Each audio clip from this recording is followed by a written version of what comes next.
Sorry. Sorry.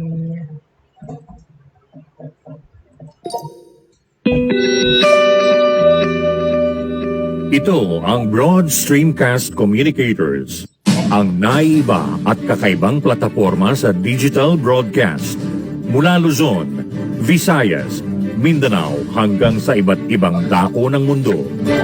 Broad Streamcast Communicators, ang sandigan ng sambayanan mula sa walang labis at walang kulang na pagbabalita, paglilingkod, maglalahad ng mga mapagbuong komentaryo at usaping pambayan para sa kapakanan ng karamihan. Broad Streamcast Communicators, tuwirang maglilingkod ngayon hanggang sa susunod na henerasyon.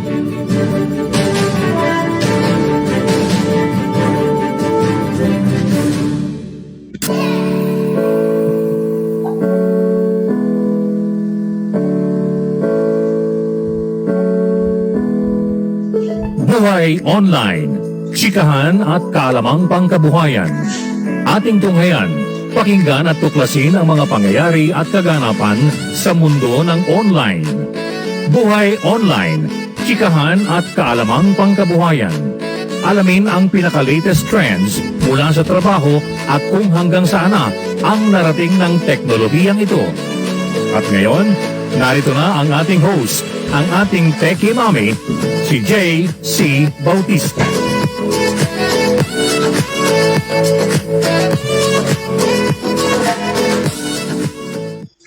Hello, happy Tuesday. Sorry po, late. Nagtarantaranta na akong inayos dito yung my computer, my laptop. It's like going crazy. People here, itong pusa, magulo. Pasensya na.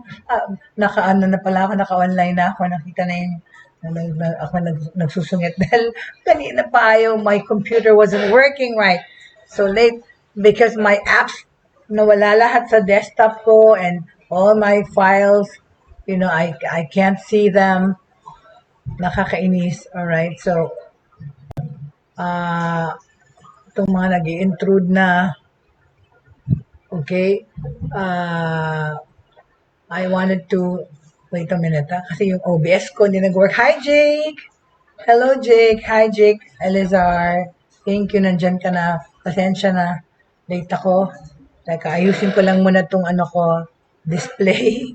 Because, kagulo-gulo, right? Hold on a second, please. I don't know where to find my apps, no? Hindi ako nasa napunta yung mga because nag-iba yung desktop ko, hindi ko mahanap, pati yung, sana ba to? Hindi ko makita kung nasan yung, ayan, there you go. Please bear with me, okay? Because I just have to put some things on my screen for you to see, diba? Pasensya na muna. Ay, sorry. Okay. Anong mga balita natin today? Well, can you please bear with me lang sandali, okay? As okay, kasi I wanted to, sandali lang pasensya na. Ang gulo-gulo nitong aking desktop. Alright. So, of course, Christmas is around the corner, di ba? May mga rami ng naka-Christmas decoration, pero ako hindi pa. At saka, with all these things happening around us, good news naman are in order with regards to travel, right? And saka yung alert level sa Metro Manila, they're trying to make moves to lower the level even more. Di ba, nasa level 3 na ngayon sa Metro Manila NCR. Gusto nila ngayon gawin ng level 2, right? Kasi nga, tumaba na yung mga infections, saka kasi nga mas marami nang nabakunahan. So,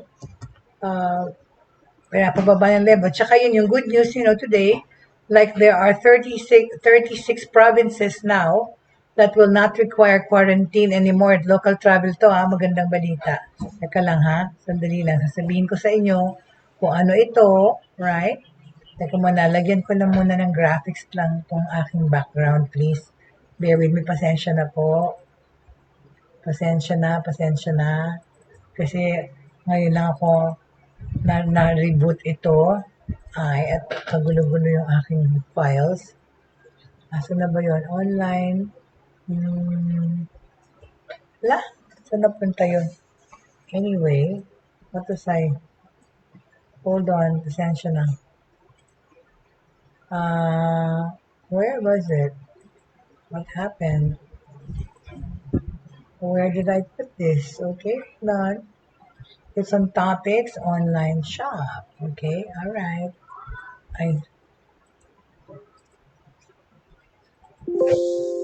Yes, okay. So I was saying, no, there are 36 provinces po na allowed na, sige, yun na nga muna ikwento ko. 36 provinces, do you want me to, how can I show this, right? Share my screen. Basta sabihin ko na lang, there are 36 provinces now open na to be visited, no? For the fully vaccinated. No? Travel update po ito. As of today, as of yesterday ito. 36 provinces po na open na for fully vaccinated. Okay? Pwede na kayong pumunta sa mga probinsya na ito if you're fully vaccinated. No more RT-PCR or antigen test required. Yay, right? Hindi na kailangan mag-antigen test, hindi na kailangan mag-quarantine. Ano-ano ito, mga probinsya na ito, alright? Okay? I want to, sige na nga, kunin naman natin, alright? Let me show you na nga. Okay? Here are the provinces, okay? I will show it. Let me show it. Para malista, right?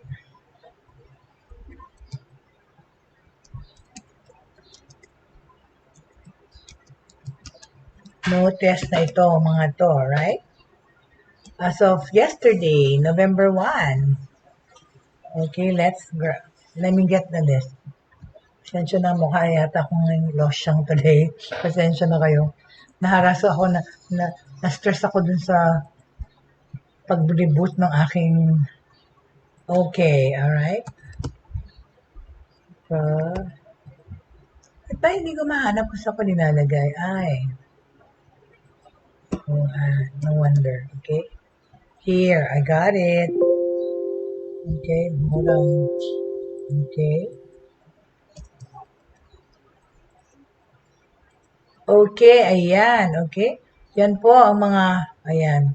These are the provinces na hindi na kailangan ng antigen at ng test, no? Pagka pupuntahan nyo.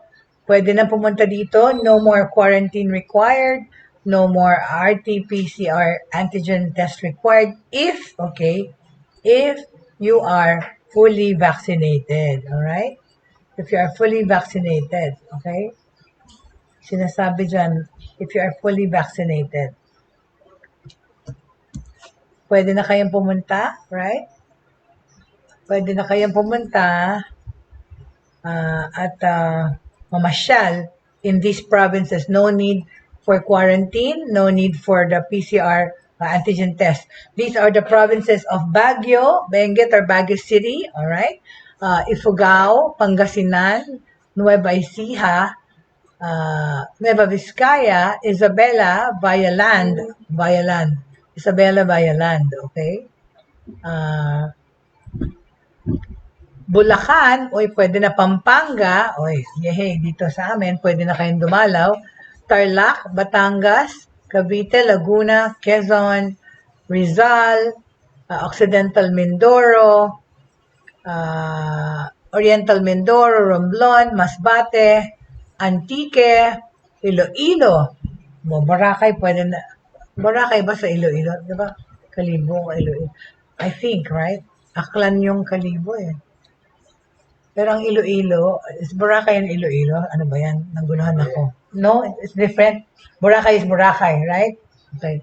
Ay, hindi daw. So, ang Boracay hindi kasali dito. So, pag magbo-Boracay, kailangan pa rin ng PCR test. Kailangan pa rin ng swab test pag Boracay pala. Oh. Pero ang Baguio, open na. So, Capiz, Rojas City, Guimaras, Negros Occidental, Bacolod, Bohol, Cebu, Leyte, Southern Leyte, Samar, Catbalogan, Misamis Oriental, Cagayan de Oro, pero Davao Oriental, hindi isa. Maguindanao, Cotabato City, Agusan del Norte, Agusan del Sur, Surigao del Sur, Lanao del Norte, at saka Zamboanga del Sur or Pagadian City. Okay? Otherwise, some provinces are, ano sabi?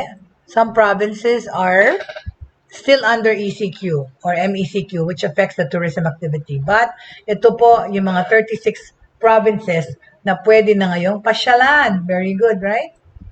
Yung saya. Okay? Pero syempre, kahit na pwede na yung pasyalan, we still have to observe, okay, the health protocols that are needed. Okay? Mask pa rin, social distancing po, dahil hindi porke pwede na party-party na hindi nagmamaskara, hindi naghuhugas ng kamay, or nag-alcohol. Ganun pa rin yun, okay? Still, the same protocols have to be observed, alright? Okay, so, ayan, ako, lumabas din yung aking, kanina kasi nawala lahat yung mga, kung ano yung mga ikikwento ko sa inyo. Lumabas na sa desktop ko. Thank you, Lord, okay? Because naguluhan ako bigla dito. Alright? Okay? So, unang-una, no? I want to, let me see, kung anong pag-uusapan natin ngayon, right? Unang-una, of course, nalaman nyo kahapon na said, di ba, nung Halloween, kung ano-anong nangyaring kalokohan, pati yung sa Japan, right? Naka-costume ng Joker.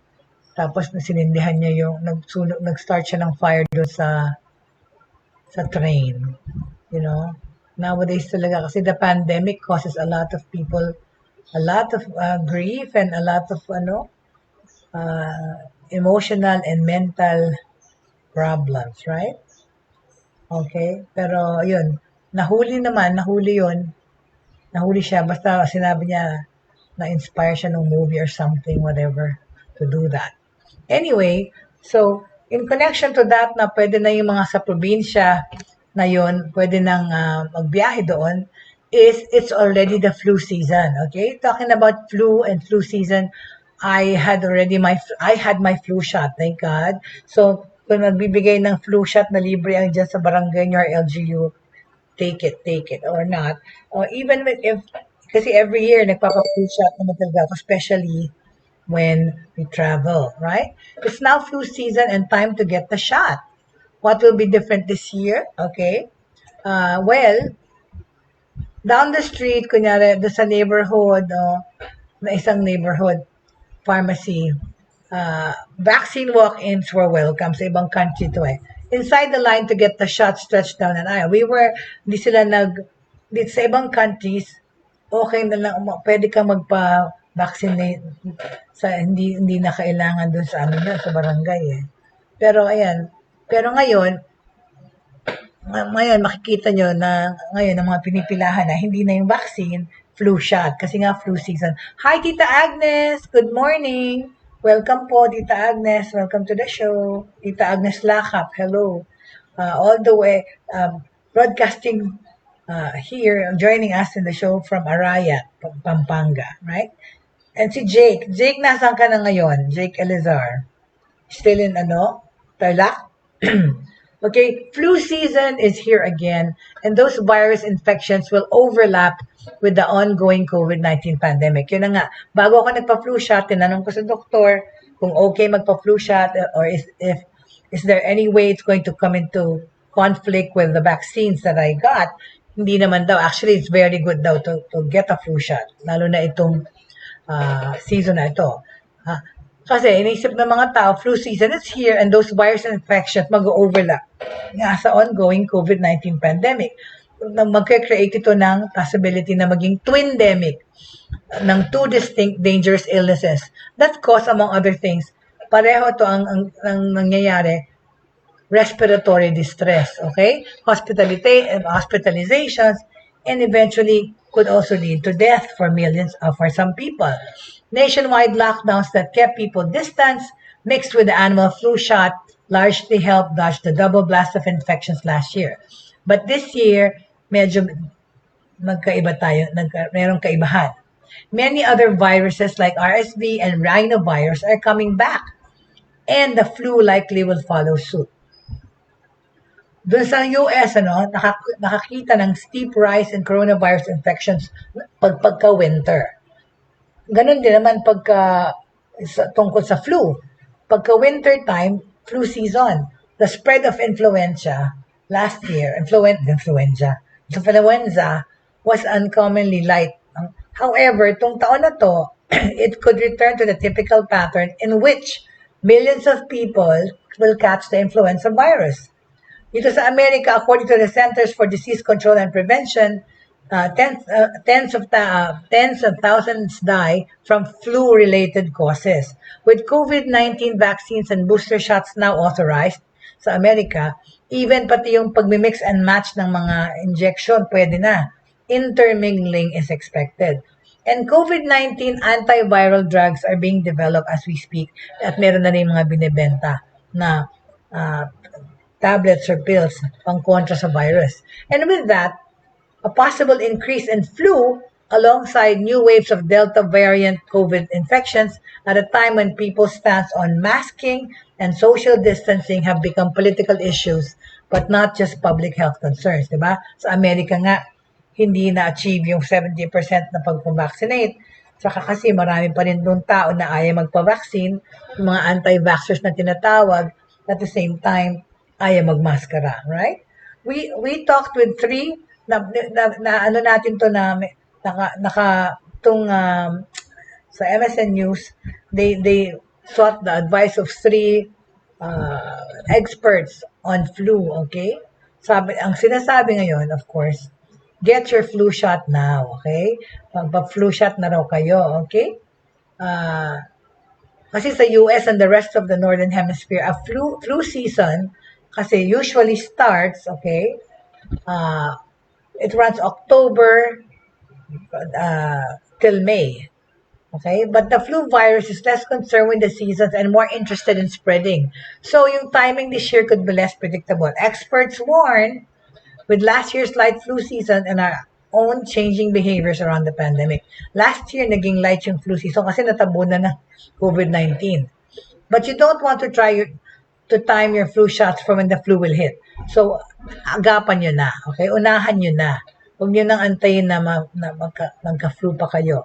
To be ready, experts recommend that you get your flu vaccine now, right? Right? We have normal time when we expect the flu. A medical doctor, Peter Chin Hong, professor in the Health Division of Infectious Diseases at the University of California, San Francisco, or UCSF, sinabi niya sa news that this year, it could be atypical or it could be atypical or drag on longer. So that's what people need to be prepared for. So huwag niyo nang antayin na dapuan kayo ng flu. Unahan niyo na, magpa-flu shot na kayo, okay? A similar shift in the timing of a seasonal virus infection happened this summer when the US and Japan saw a spike in the respiratory syncytial virus or RSV. Infections pati school children nangyari. That's because students were not exposed to the virus the winter before, when RSV infections normally occur. And so, they didn't have immunity built up, which allowed the virus to spread in the summer instead, okay? Do you want to know about flu vaccines effectiveness this year? Well, vaccine makers monitor which flu strains are currently circulating at forecast nila which are most likely to become the dominant strains during this upcoming flu season, okay? Ang mga drug manufacturers din nagkapag-produce ng flu vaccine. Ito nga yung flu shot using 3 and sometimes 4 of the most likely flu strains. So, mas matabang ito, okay? The effectiveness of the vaccine at preventing infection varies year to year, ranging from 19% efficacy on the 2014-2015 season to 60% in 2010 to 2011. Last year, the flu shot was 39% effective in preventing infection. Very good, okay? Tapos last flu season, about half ng mga US adults and children got a flu shot, according to the CDC. Combine that with the steps of the US took to check the spread of COVID-19, and you get a number of reported flu cases in the US that seems like a typo. It is so unbelievably low. 2,038 flu cases reported during the 2021 flu season versus 38 million cases reported in the 2019-2020 season. Sobrang bumaba, 'di ba? 38 million, 2,000 thousands lang. So this year, dahil sa light flu season last year, imagine that 2,000 cases lang kasi nga mas madaming bilang yung COVID-19 cases, million, right? The vaccine makers had less to go on to make their predictions and created a vaccine containing 4 likely flu strains, okay? Called a quadrivalent flu vaccine to increase the chances of covering the dominant strain this year. So, dinamihan na nila yung mga strain na pwedeng igamot nitong vaccine na to. Ang tawag dito, quadrivalent flu vaccine. There was enough data to make a good, educated guess, okay? Said LJ Tan, Chief Strategy Officer for the Immunization Action Coalition, a nonprofit organization that works to increase vaccination rates. Right now, we are confident we got it right. So, as with the COVID-19 vaccine, itong flu shot is not 100% effective in guarding against infection. Pero, like the coronavirus shots, the flu vaccine can blunt the severity of the virus. Meaning nga, if magka-flu ka, mas madali kang gagaling. Dahil ganun din yung sa COVID-19 vaccine di ba? At saka yun nga, hindi porke na-vaccinate ka na, sabihin hindi ka na pwedeng dapuan ng COVID-19. Pwede pa rin, kaya lang, hindi severe yung mga symptoms mo or you can recover easier. Okay? Okay? So it can blunt the severity of the virus if you catch it. Okay? Getting vaccinated for flu can reduce the risk of having to go to the doctor by 40 to 60%. Mataas na ratio na yun, ha? Na hindi ka na kailangan magpagamot. Sa bahay ka na lang papagaling. And don't worry about more serious side effects with the 4-part flu vaccine. Whether the vaccine is made using 3 components or 4, the side effects should be the same, okay? So, pabook na kayo ng flu shot nyo po, okay? Okay? Do that because it's important, okay? It's safe to get your COVID and flu shots simultaneously. Ayan ha.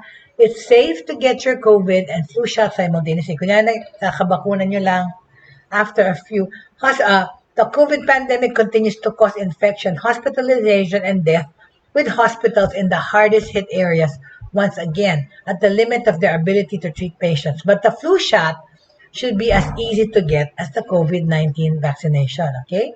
In fact, sabi ng CDC, it is safe to get a flu shot and COVID vaccination in the same sitting. Oh, okay din pala daw na magpa-flu shot kung nagpabakuna ka same time. Vaccine maker Moderna said it's working on a combination of COVID-19 and flu vaccine. But that combo won't be available this year. Next year na yan. Kasi pwede mo ka balang magpabakuna at magpa-flu shot. Uy, for more, di ba? So, yeah, that's good to know, okay? So, kung hindi pa kayo nabakunahan, mas may schedule kayong bakuna, at kung magbibigay sila ng flu shot, pwede mo nang pagsabayan, okay? Okay.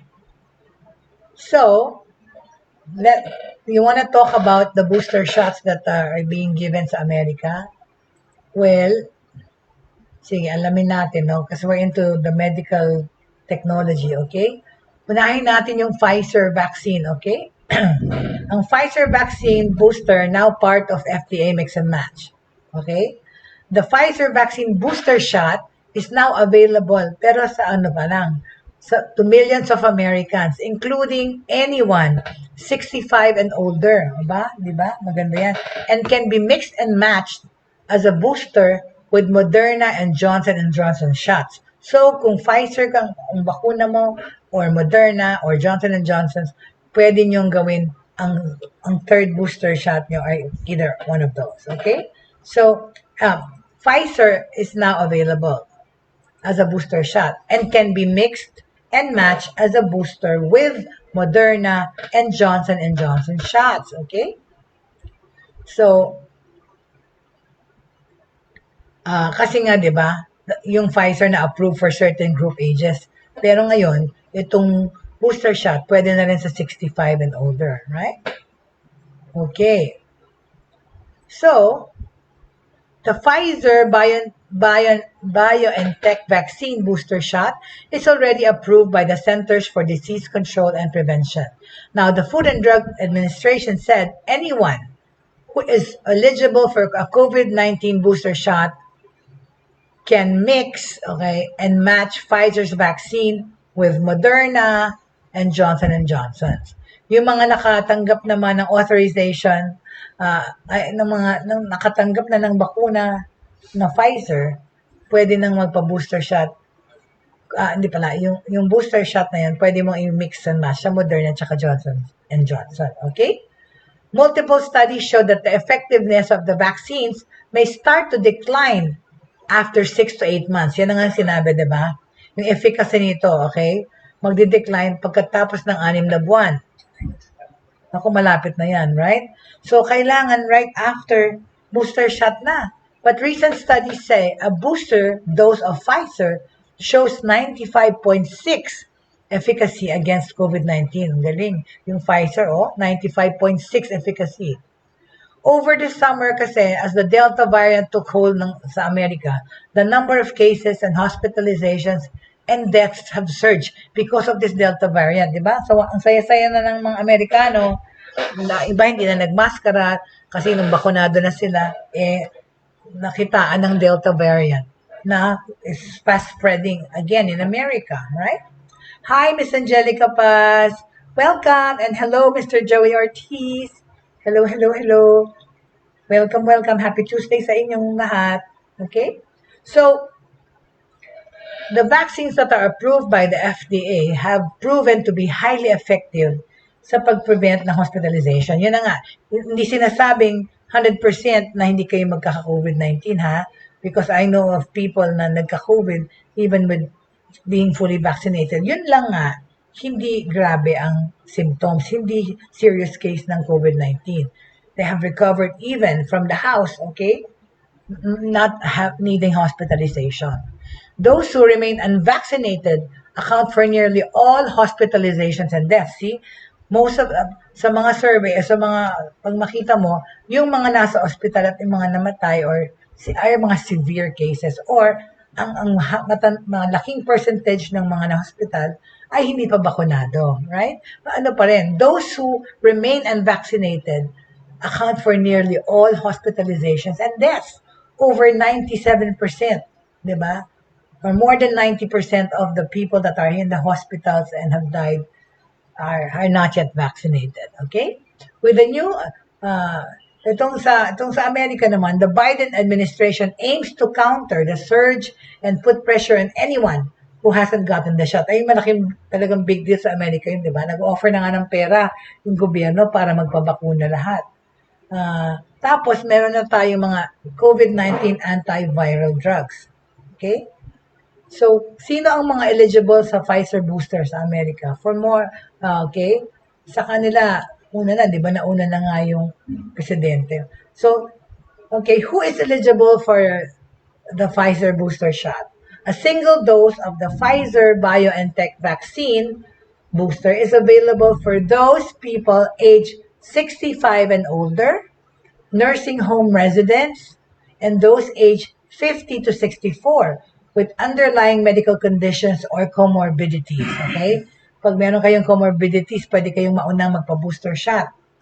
Here, ito ang mga eligible. Ulitin ko ha, ng mga booster shot sa Amerika kasi dito na unang pag-booster shot. Dito sa atin wala pa. Pero sino ang mga unang-unang bibigyan ng booster shot? Individuals 65 years of age and older, tsaka residents in a long-term facility o yung mga nursing homes, pwede na rin silang mag-receive ng booster shot. Mga individuals naman, 50 anyos through 64 years of age with an underlying medical condition or with comorbidities. Pwede na silang magpa-booster shot, yung may mga existing conditions. Individuals 18 to 49 years of age with an underlying condition may receive a booster shot too if they assess the risk of infection as high.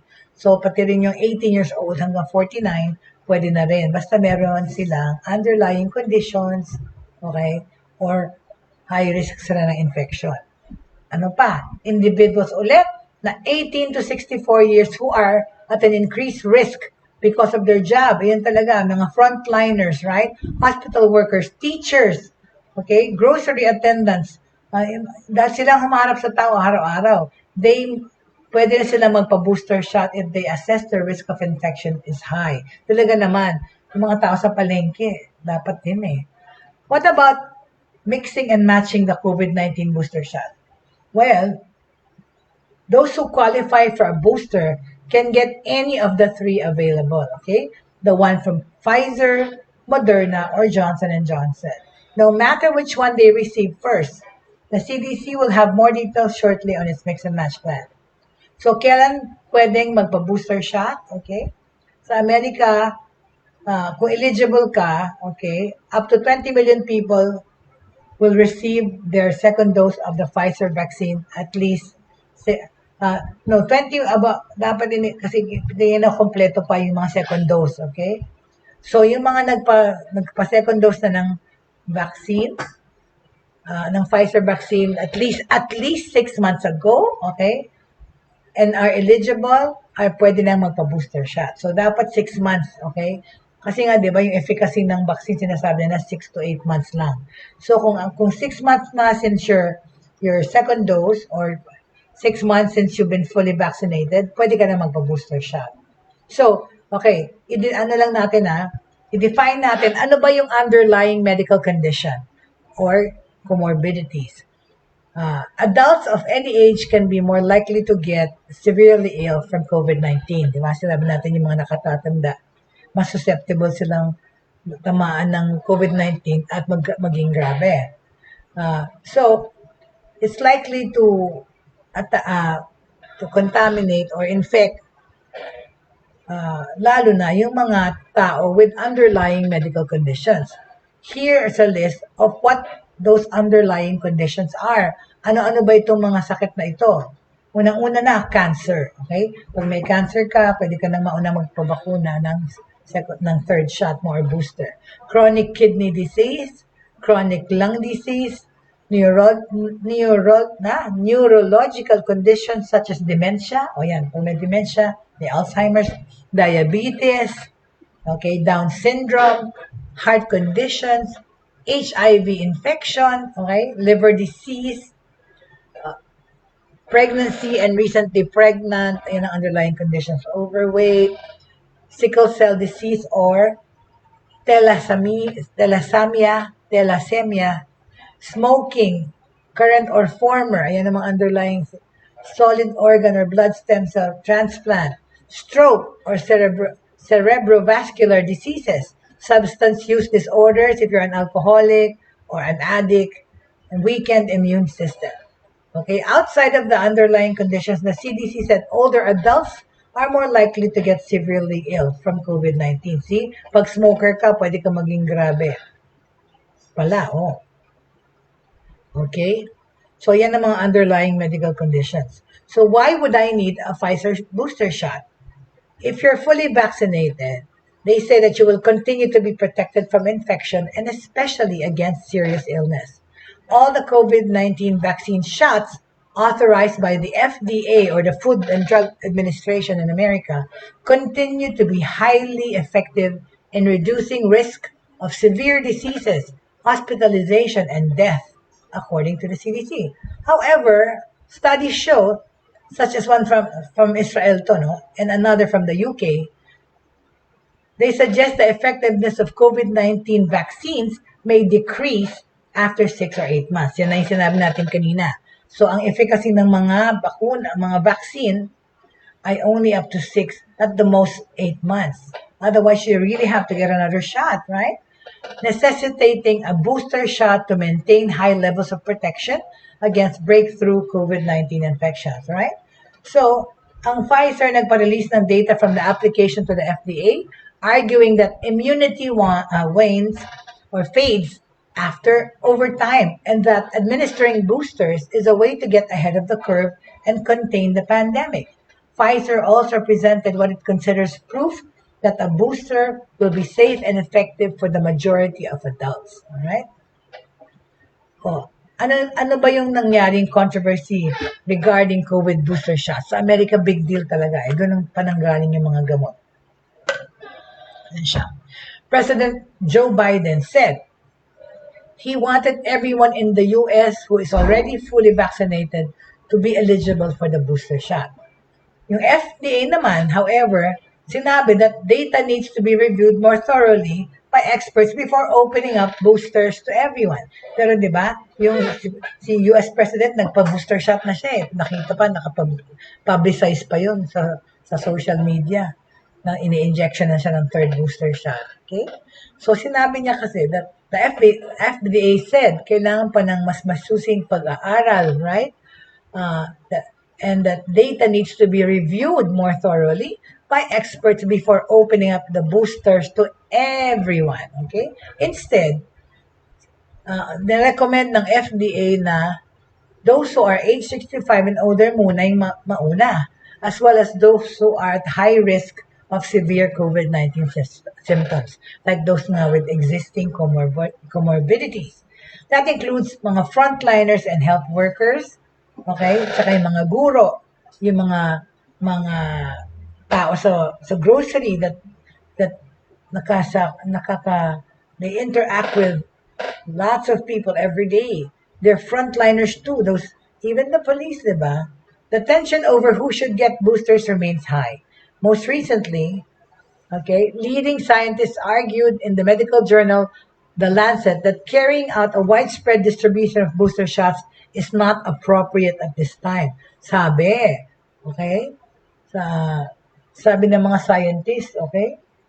Meanwhile, Dr. Tedros Adhanom Ghebreyesus, Director General of the World Health Organization, okay, has called for a moratorium on booster doses until every country is able to vaccinate at least 40% of its population. It makes sense naman talaga.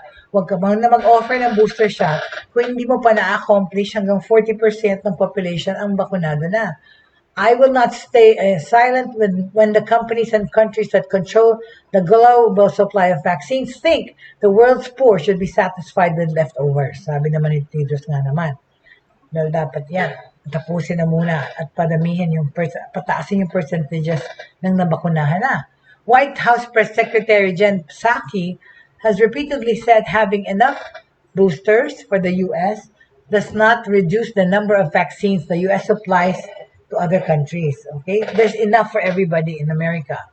We feel that it's a false choice and that we can do both, Psaki said in August, adding that the U.S. has donated more vaccines globally than all other countries combined. Totoo naman.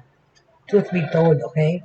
At the COVID-19 White House briefing on last September, DN said that the U.S. had distributed 140 million vaccine doses to almost 100 countries, and that it had purchased 500 million Pfizer doses to donate to the countries most in need in order to accelerate a global exit from the pandemic. Oh my goodness, okay? Wow. Okay. Who had already been eligible to get a Pfizer or Moderna booster shot? Sino? Sinabi na nga natin, di ba? Yung mga immunocompromised people are already eligible under the guidelines from the CDC and can go out now to get their third dose or the booster shot. Okay? The CDC's booster recommendation is for those 12 and older for the Pfizer vaccine. Okay, 12 and older. For the Moderna vaccine, the FDA authorized a single booster dose for individuals who are 65 years and older. those 18 to 64 years old at high risk of contracting a severe case of COVID-19, and those ages 18 to 64 with frequent institutional or occupational exposure to the coronavirus. Okay. So, ang booster dose naman ng Johnson & Johnson vaccine can be administered at least 2 months, 2 months after individuals 18 and older receive the initial dose. Para sa kabataan, 2 months after, pwede na. Okay? The CDC recommends that you talk with your healthcare provider about your medical condition and whether an additional dose is appropriate. Okay, alamin niyo muna sa doktor niyo kung kakayanin ng health niyo itong third shot. Okay? Alright? May tanong dito, ano daw?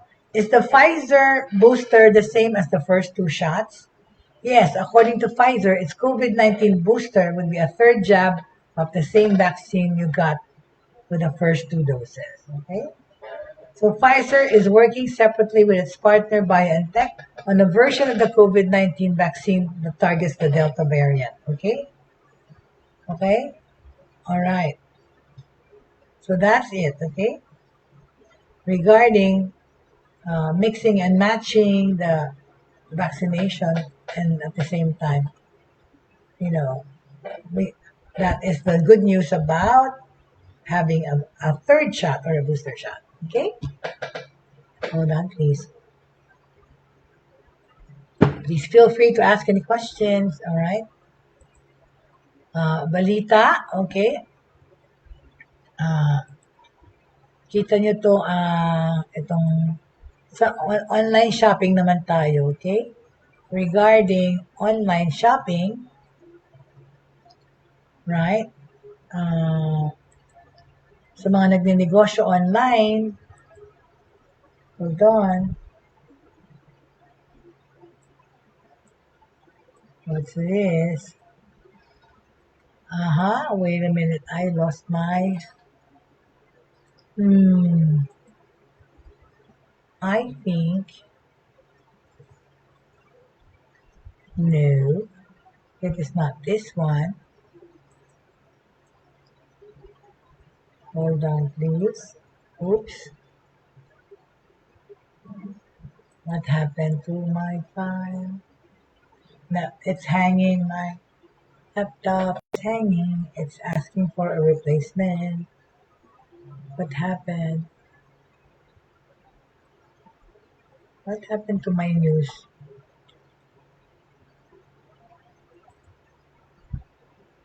Here are 10 steps to get your online store ready for 2021. Well, my files got mixed up and I just lost some files. All right, okay, yeah. Here are 10 steps to get your online store ready. For those doing e-commerce, for those selling their goods and services and products online. Here are some steps to get your online store ready for this year-end shopping season. Okay? Alamin natin kung paano. Okay? Ayan. Okay? Christmas season is not far away. Okay? Chestnuts roasting on an open fire na tayo malapit. Okay? Highest Filipino online retailers make the most sales in the fourth quarter of this year, according to history. The majority of Pinoys are already in the Christmas spirit. So, totoo naman, nararamdaman na natin yung dito sa Pampanga, ganda ng mga parol. Ang daming pumupunta dito para bumili ng mga super, super nice na parol, di ba? Made of capis and all. So, dito na kayo. Punta na kayo ng Pampanga to buy your Christmas decorations. So, the majority of Filipinos are already in the Christmas spirit, or mga Pinoy. So, make sure you're there when the buying frenzy begins. With an increasing number of Filipinos buying online, you can bet the season will be very hectic. And nag-umpisa na ang Burr months last month, di ba? October. Don't you think it's time to start preparing for the holiday rush? Okay. Well, ito na, ang kailangan nyo gawin. Prepare your storefront, okay? Ensure that your product descriptions are accurate and detailed enough for customers to make an informed decision. Kaya nga, yung mga nagbebenta online, pa-resell sa Lazada or Shopee, make sure din yung ginagawa nyo mga ads at saka yung text niya ay klaro, okay? Dapat product descriptions are accurate and detailed enough for customers to make an informed decision. Meaning, yung kanilang decision bumili is because natuwa sila sa information na binigay regarding the product, or it's enough for them to want to buy the product based on the information that's available, okay? On top of this, double check your inventory and item availability. Make sure that you're using high quality photos and that they showcase your product's best features, okay? If you're not selling through your own website, make sure it works properly and looks good. Don't forget to test and ensure that your website can handle a surge in traffic. Okay? So, gawa muna kayo ng stress test using load testing tools. Okay? So, yan ang mga offer. It is also important to plan your product prices. Okay? Lalo na ito para sa Kapaskuhan. Be smart about pricing. Okay? Hindi yung at the end of the day, break even na kayo or lugi pa. So you can do this with the help of a spreadsheet. Okay, gawa kayong spreadsheet, no? By listing down your cost, usual product price, and sale price, you'll be better able to track your profit margins per product. You can also include space for dates, so you can stay on top of sales periods, tsaka yung sales period start and end dates, discount codes, and campaign types. Okay? Number 2, una, prepare your storefront. Number 2, stock up on your best-selling products, right? If you plan to sell your in-demand products itong season at discounted rates, let your customers and social media followers know this early. Hindi na nga early, November na 1 month away, shy away na lang tayo. So, paalam nyo sa inyong mga followers, lalo na sa social media, na yung mga in-demand na products are on sale. This way, you'll get a head start on competitors and avoid drowning in the marketing clutter in the days leading up to major sales events, okay? Itong isang ninja tip, ha? You could retarget customers who previously bought these products, viewed the products on your website, but didn't make a purchase, diba? Nakikita nyo naman kung sinong tumingin lang diba? Or have these items sitting in their Lazada or Shopee carts. Tama, yung mga nakalista. So, targetin nyo yun. Tapos, number 3, gumamit ng data to understand sales trends, okay? Use data to understand the sales trends. To get a better understanding of which products will sell and which won't, use data analytics. Importante ito sa social media, digital media marketing. Check out tools like Google Trends or Better Lemonade Stand's Instant Product Evaluator tool. You could also tap analytics to reveal your top sales channels, okay? Number 4, cyber talk the competition. Ano ibig sabihin? Stalking doesn't need to be creepy. Ayan yan, di ba? It pays to check. Yung stalk, kasi ginawa ng stalking, actually yung surfing, researching, stalking na ang tawag ngayon. Stalking doesn't need to be creepy, ha? It pays to check what your competitors are selling. Hindi naman yan stalking, checking out the competition. Dahil noon, hindi naman stalking yung tawag dyan. Basta check mo lang ang competition, right? Find out what they're selling, what their pricing looks like, and how they're engaging with their customers, okay? Visit their website and e-commerce shops incognito, okay? Tama, pumunta ka sa mga tindahan nila or yung mga website nila. Puntahan mo. Okay? On your computer's browser, go into incognito mode or open a private browsing session. Diba? Pwede yan. Sa computer nyong browser, pumunta kayo mag-incognito mode or open a private browsing session. On Shopee or Lazada, okay? Visit their social media pages too. Yan nga. Tingnan nyo yung kung anong nagbebenta dyan sa Shopee at Lazada. This will give you a better idea of what you're up against and will allow you to adjust accordingly, right? Better yet, become their customer. Yun nga, kahit na mag-disguise ka lang, kunyari customer ka, buy something from them and see what experience is like, okay? Another ninja tip, try to keep your pricing within the range of similar stores' prices to stay competitive. Oo, wag mong mamahalan ng sobra. Wag mo naman din mumurahan ng sobra yung product mo, diba? Okay, number 5, supercharge your promotion. Ibig sabihin, pag galingan nyo pa yung pagmamarket nyo online. Announce discounts and promos early to give your customers something to look forward to. As they say, daig ng maaga ang masikap. Being early beats working hard. Diba? Ano pa? Make the most, ayan na nga, gamitin nyo na ang social media accounts nyo to the max, right? Kung sa mga nagbebenta online. About 65% of internet users in the Philippines go on social media to research brands or to look up products bago sila bumili. So, it should go without saying na having an active social media presence is so important for the online sellers, di ba? Post quality content regularly on your platforms of choice and talk to your followers, di ba? Maybe even explore TikTok, di ba? Kung kinakailangan, if that's where your customers hang out, dun, pakita mo rin sa TikTok yung product nyo. Create attractive graphics with simple and free tools like Canva, okay? But don't just focus on your own social media channels, ha? Be visible on other pages as well. Kasi, di ba, wag mo i-confine yung network mo sa sarili mo lang network. Pumunta ka sa ibang places like Marketplace, ganyan. Di ba? Ayun na nga, or Lazada and Shopee, reselling.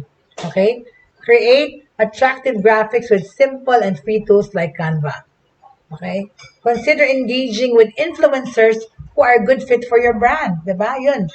Pag kung may kaibigan kayong mga influencers, di ba? Paano nyo? Pa-endorse nyo sa kanila. Right? Alright, sorry, yung pusa. Okay? So, yun, pumili kayo ng influencer na that's a good fit for your brand and foster relevant, mutually beneficial brand partnerships. Okay? Proactively engage your customers. Ayan. Yan ang last kong sasabihin dahil wala na tayong oras. Proactively engage your customers. 44%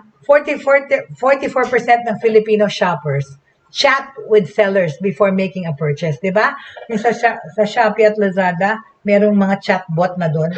Pwede mong kausapin. And yung iba, merong real life sumasagot naman, ha? Real time. Or medyo ilang lag lang na seconds. Pero Lazada ba yun o Shopee? Basta yung meron sa side, meron chat. Okay? So, yun na nga, 44% ng Filipino shoppers nakikipag-chat muna bago bumili. As such, it's important to leave a good impression, answer their questions thoroughly, and respond promptly, politely, and cheerfully. Okay? Another ninja tip, consider deploying chatbots. Ito nga yung sinasabi ko, yung chatbots, yun yung pag may inano kang question, automatic sumasagot ng mga templated answers. Or, mag-hire ka ng customer service agents to help ensure quality customer service throughout the shopping season. Okay?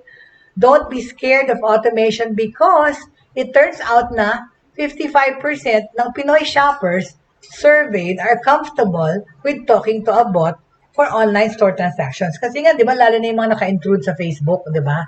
Basta mag-send ka ng message, pupunta na yun doon sa bot. Okay? Or sa AI, whatever. Kasi nasasagot ka naman din kaysa mag-antay ka sa telepono, 'di ba? Napakatagal mag-antay sa cable company, sa Meralco, sa PLDT ng may makakausap. Wala, automated voice lang din ng mga ano mo. Di mabuti na yung chatbot, mas instantaneous yung response, okay? Number 8, offer free shipping. Kaya baka pwede ko matapos. Offer free shipping. Offering free shipping is one way to win customers and stand out dito sa mga nagbebenta. It could also prevent abandoned carts. Sometimes customers intend to buy something but change their minds pag nakita nila ang laki ng shipping cost. Okay? Number 9, pack your items properly. Okay? Seal everything and pack them tightly to prevent damage during transit. A good rule of thumb is to have 3 layers of packaging. The primary or innermost, the secondary layer, which is typically sturdier than the primary layer. Tapos, pwede kung bubble wrap nyo, right? Okay? Para wag masira during delivery. Ninja tip, reinforce your branding in the primary packaging by adding your shop name, logo, and other relevant brands. Number 10 na last, ship orders out on time, okay? Ilabas nyo ng tamang oras. Customers hate late deliveries and will make sure they let you know sa review. Make sure to hand over your parcels to your logistics providers on time, actively managing customers' expectations, okay? All right? Ninja tip, try adding 3 more working days to the expected delivery. Okay? So on that note, maraming salamat po sa pagsama niyo sa akin. Sorry na late ako. Sorry late din ako mag-end. Pero Yan po ang mga tips to get your online store ready for this year's shopping spree. Thank you very much, please. Bukas tayo magkita-kitang muli. Faith, hope, and love. Huwag kalimutan to always have in your hearts faith, hope, and love. Thank you very much. And see you next time, okay? Tomorrow. Magbabalik tayo bukas po. Thank you very much. अपनी non fossil energy capacity को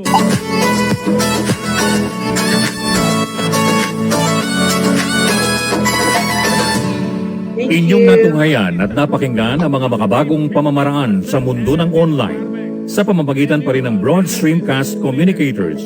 Hanggang sa muli,